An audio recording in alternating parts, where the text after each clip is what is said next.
तो दोस्तों आप सबका एक बार फिर से स्वागत है हमारे YouTube channel the Indian saga पर। अब जिस वीडियो पर हम पहुंचे हैं वो है तारिक जमील साहब की। हमने पहले भी इनकी वीडियोस करी थी पर उन पर कॉपीराइट क्लेम आते थे बार बार, तो शुरू की बात थी और काफी सारी करी थी। तो अब तारिक जमील साहब की जो वीडियो करने जा रहे हैं उसका टाइटल है जिंदगी गुजारने का तरीका। तो सोशल मैसेज है, टाइटल से ही पता चल रहा है कि ये हर किसी के लिए है। कोई भी इंसान हो, कहीं पे भी रहने वाला हो, कैसा भी हो, ये सबके लिए एक मैसेज होगा। तो तारिक जमील साहब को सुनना, एक तरह से इमोशन से भरे इनके अल्फाज होते हैं और पूरे मतलब फील करके जैसे कहते हैं ना कि वो ये बात करते हैं जो भी समझाते हैं। तो आज इनसे सुनते हैं कि जिंदगी गुजारने का जो तरीका है वाकई क्या होना चाहिए। जो इनके थॉट्स हैं, इनका जो एक्सपीरियंस है वो हम अपने जीवन में भी उतारने की कोशिश करेंगे। तो वीडियो स्टार्ट करते हैं और आगे बढ़ने से पहले आप लाइक सब्सक्राइब और शेयर जरूर करना। तो स्टार्ट करते हैं, फिर इसके बारे में बात करेंगे। 24 घंटे की जिंदगी में भाइयों झूठ खास तौर पर जिंदगी से हम निकाल दें। झूठ ना बोले और एक किसी को धोखा ना दे।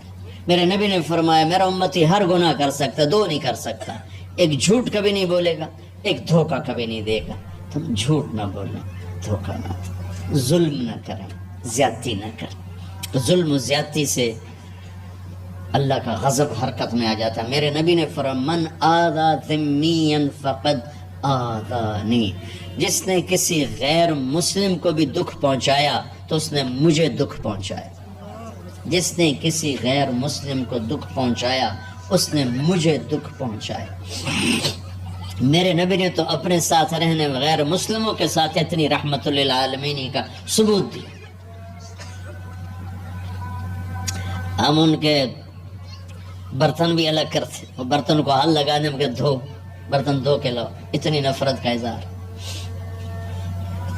भाइयों मोहब्बत से रहें। अपने कारोबार में हो सच बोलो, सही तोलो, वादा खिलाफी ना करो, वादे से फिरो मत, किसी को धोखा ना दो, किसी को फ्रॉड ना करो। बाजार का दीन सच्चाई है, सही तोलना है और धोखा ना देना है। घर का दीन माँ बाप जिंदा हैं, उनके पैर धो लो, उनकी दुआएं ले लो। घर वाले हो अपनी बीवी से हुस्न सलूक करो। गाली देना, ताने देना, तंज बोलियां, अपने घरों को आग ना लगाओ।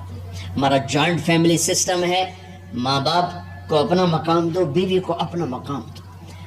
हमारा ससुराली मुआशरा जालिम है, दर्द से कह रहा हूँ, जालिम है। हमारा ससुराली मुआशरा जालिम है। चाहे दीनदार कहलाते हो, चाहे दुनियादार कहलाते हो, चाहे पढ़े लिखे कहलाते हो, चाहे अनपढ़ कहलाते हो, जुल्म है। मैं कहाँ से इसकी तावील करूं। अगर माँ बाप की तरफ से ज्यादती है, अपनी बीवी को बचाओ। और कहीं बीवियां ऐसी जोरदार हैं कि वो घर को आग लगाने पर आई होती हैं, अगर बीवी ज्यादती करे तो माँ बाप को बचाओ। ये तुम्हारा काम बीच में एक पुल बनना है, दोनों रिश्तों को जोड़ना है। जिस तरफ बहनों की तरफ से ज्यादती है, बीवी को बचाओ। बीवी की तरफ से अपने दूसरे रिश्तों को बचाओ। हम इसमें इफरात होता यानी कमी ज्यादती का शिकार हैं। कुछ माँ बाप के प्रेशर में बीवियों पर जुल्म उठा देते और कुछ बीवियों के प्रेशर में माँ बाप को जलील कर देते हैं। ये दोनों इंसानियत से दूर की चीज़ें हैं। भाइयों अपने नबी की ज़िंदगी पढ़ो, अल्लाह को।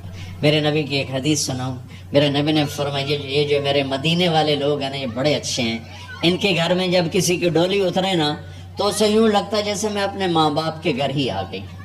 ये चंद दिन पहले मैंने हदीस पढ़ी तो मुझे बड़ा मज़ा आया कि मेरा तो मुस्तकिल मजमून में बयान करता रहता हूँ। आपने फरमाया कि ये जो मेरे अंसार हैं मदीने वाले, इनके घर में किसी की डोली आ जाए तो उसे यूँ लगता है जैसे उसको अपने माँ बाप और सास ससुर में कोई फ़र्क ही नहीं नज़र आता कि ये ऐसे अच्छे अखलाक के लोग।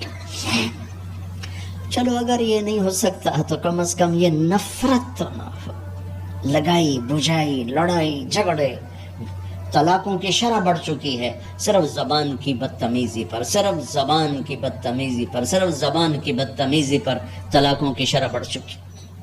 भाइयों अपने अखलाक से, अपने अखलाक से अपने रिश्तों को जीतो। माँ बाप का दिल जीतना है, बहन भाइयों का दिल जीतना है, अपनी बीवी का दिल जीतना है अच्छे अखलाक के साथ। बीवी के जिम्मे खामिन का दिल जीते अच्छे अखलाक के साथ, सास ससुर का दिल जीते अच्छे अखलाक के साथ, अपने बहन भाइयों का दिल जीते अच्छे अखलाक के साथ। मेरे रब की कसम तुम चुप रहना सीख लो, इज्जत तुम्हारे कदमों में आके गिरेगी। जवाब ना दो, चुप हो जाओ, अल्लाह इज्जत तुम्हारे कदमों पे लाके खड़ा कर दो, तुम्हारे कदमों में आके अल्लाह इज्जत को गिराएगा। औलाद को इज्जत दो, औलाद को इज्जत दो, औलाद को इज्जत दो, उनको टाइम दो, फिर ये सारी जिंदगी तुम्हारे गुलाम बनेंगे। 3 साल के बच्चे को स्कूल में धक्का दे दिया, आया तो ट्यूशन वाले के पास भेज दिया और खुद अपने मजे किए, तो ये औलाद कभी तुम्हारी नहीं होगी। उन्हें टाइम दो और औलाद की ख्वाहिशात का ख्याल करो। उन पर ऐसे माँ बाप होने की ऐसी धौंस मत जमाओ। आजकल औलाद ना फरमान है, आधा कसूर माँ बाप का है, आधा औलाद का है कि ये वो शफकत और वो मोहब्बत और वो टाइम नहीं देते, इससे आगे बात खराब हो जाती। और एक बड़ा हसास मौजू है, रिश्ते नातों में औलाद की रियायत करो, अपनी औलाद की पसंद नापसंद का ख्याल करो, उन पर मुसल्लत मत करो। औलाद से कहता हूँ, कोर्ट की शादियाँ ना करो, इश्क माशूकी की शादियाँ ना करो, ये 99.9% नाकाम हो जाती हैं। ज़िंदगी और चीज़ है, इश्क माशूकी और चीज़। अपने माँ बाप की दुआएं बरकतें लेकर शादी करो। लेकिन माँ बाप से कहता हूँ, अगर कहीं बच्ची कह दे मैंने नहीं करनी यहाँ, तो अल्लाह के वास्ते उसकी रियायत करो, उसको गाय भैंस ना बनाओ कि जिस किले नाल मर्जी जाके बन छो। इंसान है, जानवर नहीं है, इंसान है। ज़िंदगी जिसने गुजारनी उसकी रियायत करो, उसकी रियायत करो। औलाद से कहता हूँ, ऐसे लव मैरिज और गर्लफ्रेंड बॉयफ्रेंड हमारा कल्चर नहीं है, ये हलाकत और तबाही का रास्ता। मैं कुर्बान जाऊँ मेरे नबी कि साहिबजादी जन्नत की औरतों की सरदार का रिश्ता आसमान पे तय हो चुका है कि अली के साथ किया जाएगा। खबर आ चुकी, जिब्रील आ चुके हैं कि या रसूलल्लाह फातिमा अली के लिए है, और हज़रत अली रिश्ते का पैगाम लेकर आए,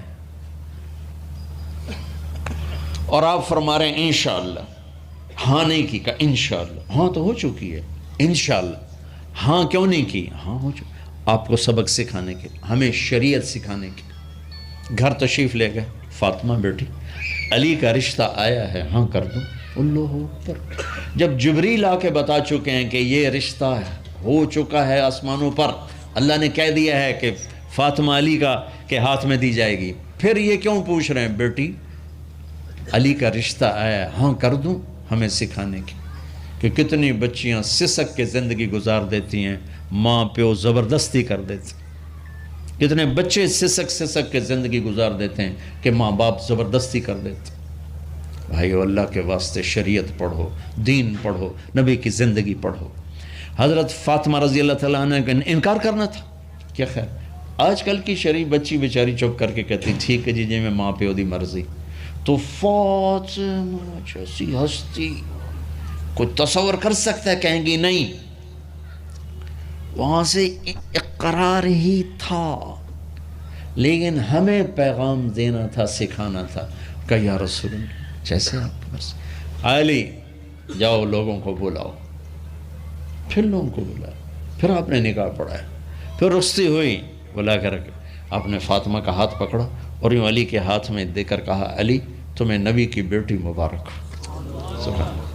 और फिर फरमाया फातिमा मुझे जो सबसे ज़्यादा महबूब था मैंने तेरा हाथ उसके हाथ में दे दिया। भाई अल्लाह के वास्ते अपनी कौमी ज़िंदगी से निकलो, रवाजी ज़िंदगी से निकलो। पंजाब की ज़िंदगी, पठानों की ज़िंदगी, बलोचों की ज़िंदगी, सिंधियों की ज़िंदगी, ये बुत हैं, इनको तोड़ के नबूवत वाली ज़िंदगी, नबूवत वाली ज़िंदगी, नबूवत वाली ज़िंदगी वो इख्तियार करेंगे। हमारी औरतें भी सुखी, हमारे मर्द भी सुखी, हमारी औलाद भी सुखी। तो सारे भाई नियत करते हैं ना इसकी इंशाअल्लाह, अल्लाह ताला उनकी बख्शिश फरमाए। तो आप भाइयों, एक तो यहाँ मरकज़ है इस्माइल, वहाँ जाया करो जुमेरात को, आपको फ़ायदा होगा। आपके पास मस्जिद में जमात आ जाए, उनके साथ बैठा करो, उससे आपको इंशाल्लाह फ़ायदा होगा। महीने में 3 दिन जाया करो, उससे आपको इंशाल्लाह रास्ता मिलेगा। और दुआ से पहले अगर किसी से लड़े हुए हो, मस्तूरात में कोई किसी से लड़ी हुई है या आप किसी से लड़े हुए हो, तो क्या मैं हाथ जोड़ता हूँ, मर जाने वाली जगह पे क्या लड़ाइयाँ, माफ़ कर दो, माफ़ कर दो, माफ़ कर दो, अल्लाह पे छोड़ दो। अपने नबी के एक हदीस सुना के दुआ करते हैं। आपने फरमाया मदीने वालों से, मदीने वालों मेरे बाद तुम्हें तुम्हारा हक़ नहीं मिलेगा, क्या करोगे? कहा हम तलवार उठाएंगे, हक़ लेंगे। आपने फरमाया अगर मैं उससे अच्छी चीज़ बताऊँ, करोगे? कहा जी क्या? कहा हक के लिए लड़ाई न लड़ना, छोड़ देना और हौज़ कौसर पे आ जाना, सारे पूरे करवा दूँ। अब ये वादा मदीने वालों के साथ नहीं है, ये वादा हर उस उम्मती के साथ है जो झगड़े से बचने के लिए हक छोड़ दे। अपना हक लो, कोशिश करो, लेकिन अगर लड़ाई की शक्ल है वापस हो जाओ। कि या रसूल अल्लाह आपके हवाले। आपने मदीने वालों में हमें भी शामिल किया है, जिसका हक मारा जाए और लड़े नहीं, छोड़ दे, सब्र कर जाए, मेरे इंतज़ार कर आंखें बंद होने का कि मेरा नबी तेरा वकील होगा और अल्लाह जज होगा। हुण वेख्या फैसला कहता होंदा फिर तुम अपने हबीब को अपना वकील बना और माफ़ कर दो।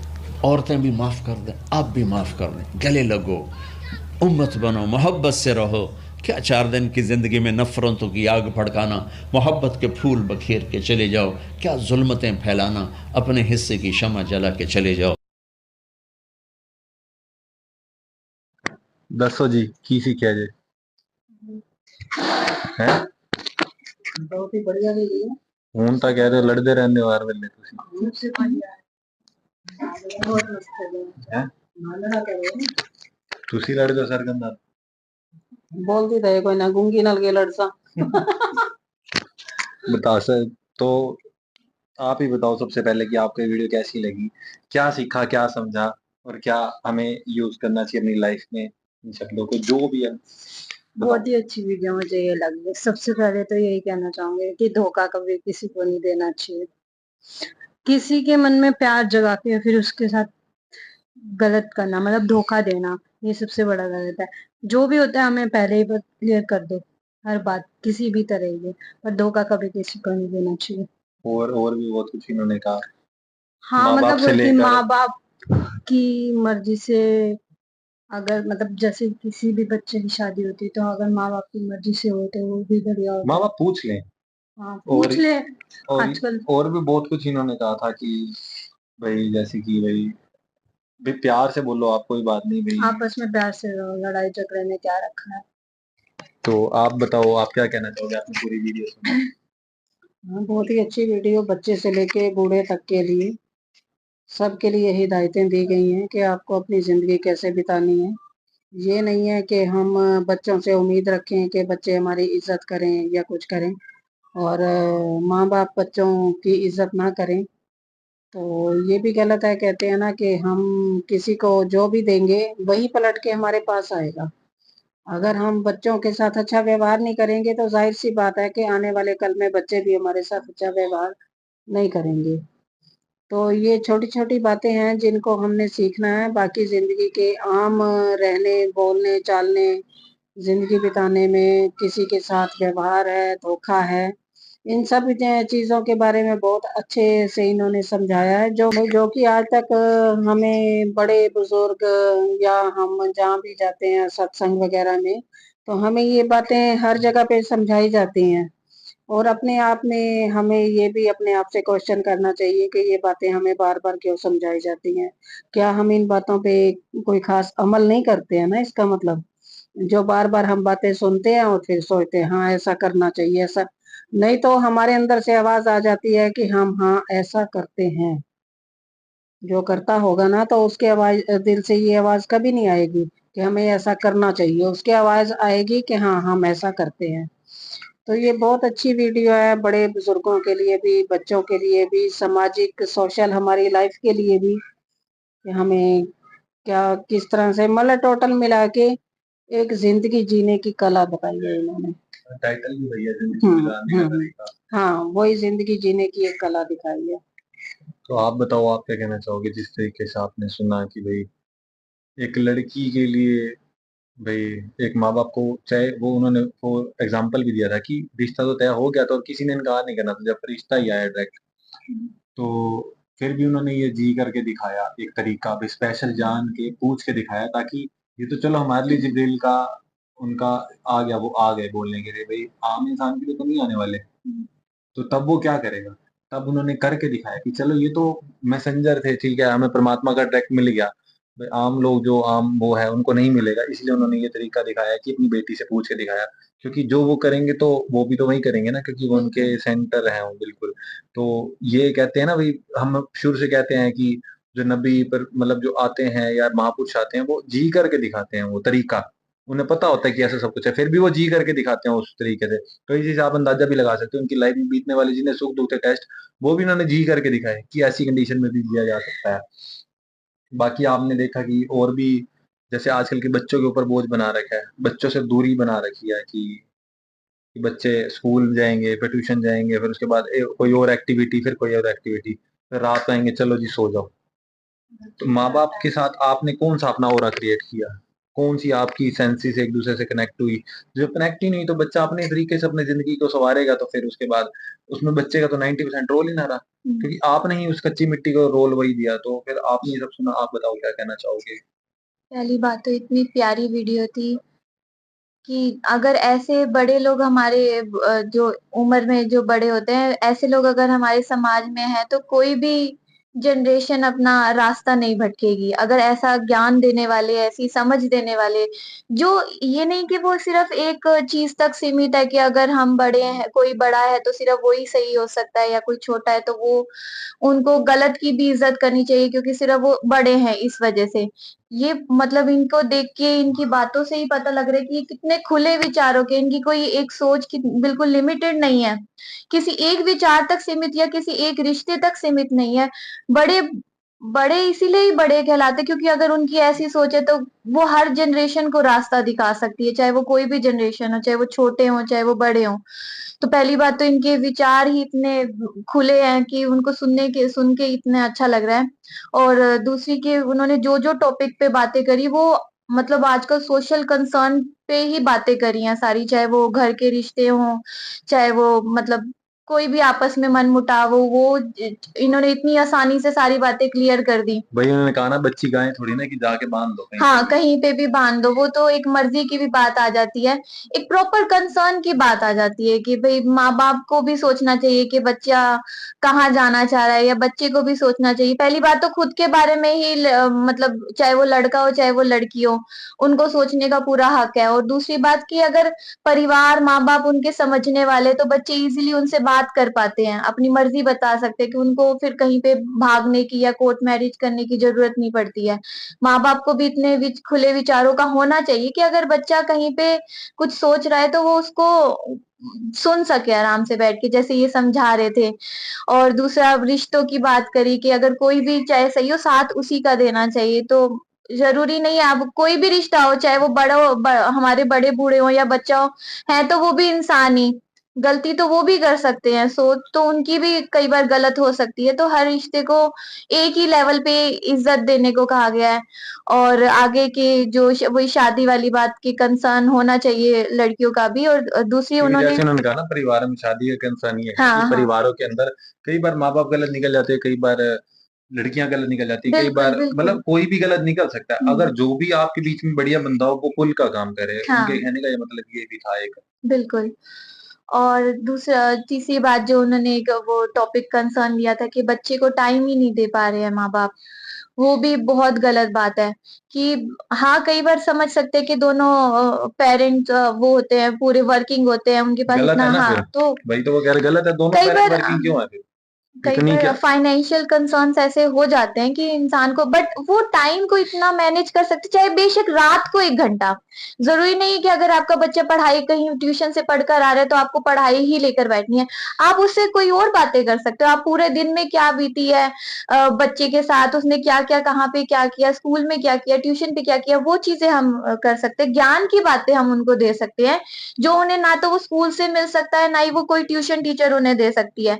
आप ज्ञान की बातें बच्चों को दे सकते हैं ताकि अगर आप उसके पास नहीं भी हैं, तो बच्चा रास्ता ना भटके, उसके पास डिसीजन मेकिंग अच्छे बुरे पावर का फर्क। हाँ, अच्छे-बुरे का फ़र्क इतना हो कि वो कभी अकेला भी है किसी सिचुएशन में तो वो फ़ैसला ले सके। तो ये कंसर्न मतलब इतना भारी कंसर्न है आज की सोसाइटी में और वो इतनी आसानी से वो चीज़ें मतलब उन्होंने समझा दी हैं कि हमारे दिमाग में, हमारे दिल में वो चीज़ें उतर आई हैं।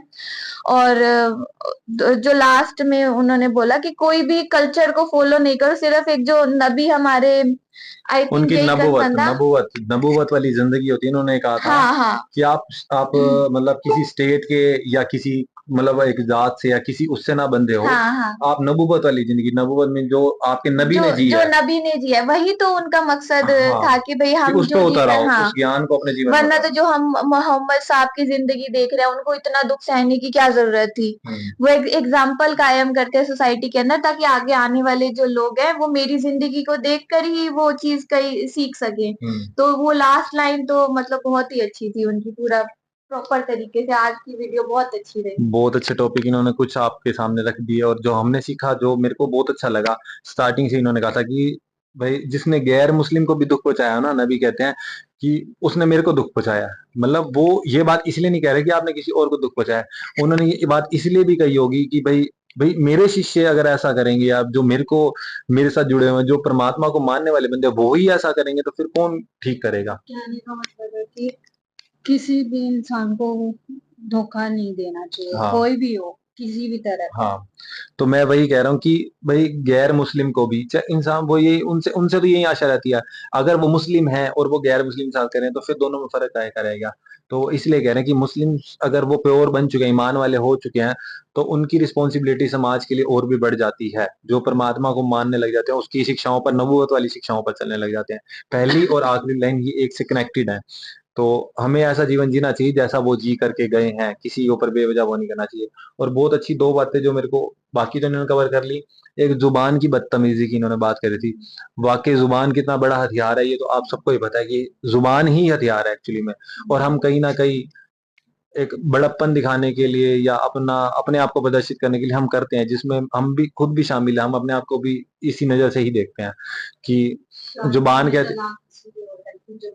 जुबान एक हथियार की तरह हम यूज करते हैं कि दूसरे को दुख पहुंचाएं। कितनी कितनी भारी और पर्सनल बातों का यूज किया जाए, और जिससे हम उसको नीचा दिखा सकें। तो ये इसी तरीके से लड़ाइयाँ होती हैं, और इसी तरीके से सब कुछ होता है। और इसके लिए उन्होंने साथ के साथ ये भी कहा ना कि चुप रहना सीख ले। एक तरफ तो जुबान के हथियार की बात कही जा रही है, और एक तरफ चुप रहने की कला की बात की जा रही है। वो कला होती है चुप रहना, जो सीख जाए। बोलो। कहते हैं ना कि खंजर का घाव भर जाता है, लेकिन जुबान का घाव नहीं भरता कभी भी। बिल्कुल। तो इसीलिए इन्होंने कहा था कि जब आपकी जुबान, सिर्फ उसी को यूज करनी चाहिए जिसका उसके ऊपर कंट्रोल हो, जिसको पता है कि मैंने वो शब्द बोलने हैं नबूवत वाले, जो परमात्मा से रिलेटेड हैं और परमात्मा के उसमें दायरे में आते हैं, भाई जो किसी को नुकसान नहीं पहुंचा सकते। अगर आपको ऐसा नहीं आता, तो आप चुप रहना सीख लो।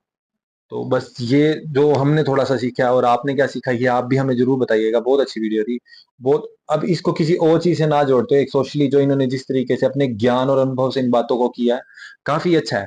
और अगर इस तरीके से लोगों को जा जाके जागरूक किया जाए, समझाया जाए थोड़ा सा, और भी जैसे इनकी लंबी वीडियो होगी, तो वो किस किस तरीके से एक्सप्लेन किया जाए, ये हमें सोचना चाहिए। हमें एक ही विचार नहीं, अब किसी को किस तरीके की बात समझ आती है, किसी को इस तरीके से। इसलिए हमें अपने अंदर नबूवत वाली जिंदगी जिएंगे, तो नए नए विचार जरूर आएंगे हमारे अंदर, कि हम इस तरीके, जैसे कोई मैथमेटिशियंस होते हैं, साइंस के वो होते हैं, तो वो एक ही एग्जाम्पल से नहीं समझा सकते, वो ऐसे कई एग्जाम्पल से एक बात को समझा सकते हैं। तो हम इस ज्ञान में उतरेंगे, डुबकी लगाएंगे नबूवत वाली जिंदगी में, तो हमारे अंदर भी ये चीज आ जाएगी। तो ऐसा मैंने सीखा और समझा, देखा है अभी तक। तो बाकी आशा करते हैं कि परमात्मा हमें सब कुछ एक रास्ते पर इस तरीके से चलने की शिक्षा दे कि हम कर पाए वाकई। मेन जुबान ही है, और उसी वही सब कुछ करवा सकती है। तो कंट्रोल करें, हम भी करेंगे। तो मिलते हैं आपसे जल्दी नेक्स्ट वीडियो में। आप लाइक, सब्सक्राइब, शेयर करना ना भूलिएगा, जरूर कीजिएगा। बाय।